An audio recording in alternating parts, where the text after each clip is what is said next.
एक जागा जिथे प्रत्येक मशीन नाही तर एक संधी आहे स्वतःला घडवण्याची।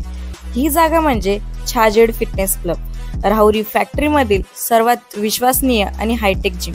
महिलांसाठी स्वतंत्र batches and trainers, 100% safe and positive environment, AC सह पूर्ण सुविधा असलेली gym, hi-tech equipments, full body workout साठी योग्य। तर यायचं कुठे आहे? Chhajed fitness club, Tarabad road, Rahuri factory. आवाज जनतेचा, लढा सर्वसामान्य जनतेच्या न्याय व हक्कांसाठी। देवळाली प्रवरा नगर परिषदेची निवडणूक 2 डिसेंबर रोजी होत असून या दृष्टीने सर्वच पक्ष कामाला लागलेला आहे।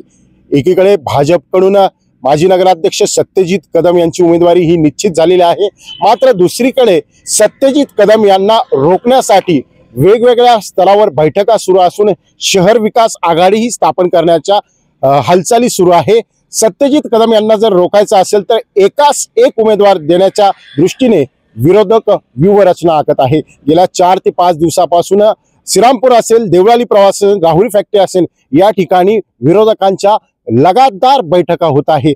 सत्यजित कदम यांना रोखण्यासाठी आरपीआय असेल, त्याचप्रमाणे प्रहार संघटना असेल, शिवसेना ठाकरे गट असेल, राष्ट्रवादी काँग्रेस पार्टी अजित पवार पक्ष असेल, राष्ट्रवादी काँग्रेस पार्टी शरद पवार पक्ष असेल, त्याचप्रमाणे इतरही पक्ष आहेत, त्यामध्ये शिवसेना ठाकरे गट असेल, हे सर्वच मंडळी एकत्र येऊन एकास एक उमेदवार देण्याच्या दृष्टीने आणि त्या दृष्टीने शहर विकास आघाडी स्थापन करण्याच्या दृष्टीने हालचाली करत आहे। मात्र या ठिकाणी शिवसेना शिंदे गट यांनी पूर्णपणे पॅनलचं नियोजन केल्यामुळे ते यापासून जरा या चर्चेत सहभागी झाले असले तरी त्यांचं मत हे की शिवसेना स्वतंत्र लढण्याच्या भूमिकेपर्यंत ते गेलेलं आहे।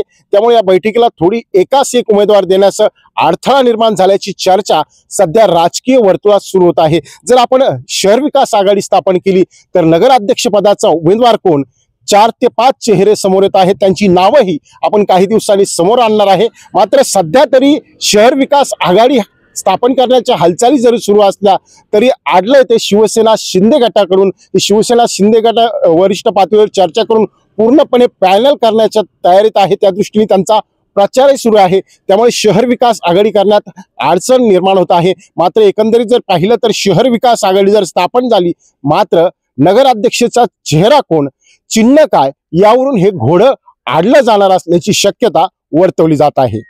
नवनवीन घडामोडी आणि सत्य बातमी पाहण्यासाठी आजच आमच्या YouTube चॅनलला सबस्क्राइब करा, शेअर करा आणि लाईक नक्की करा।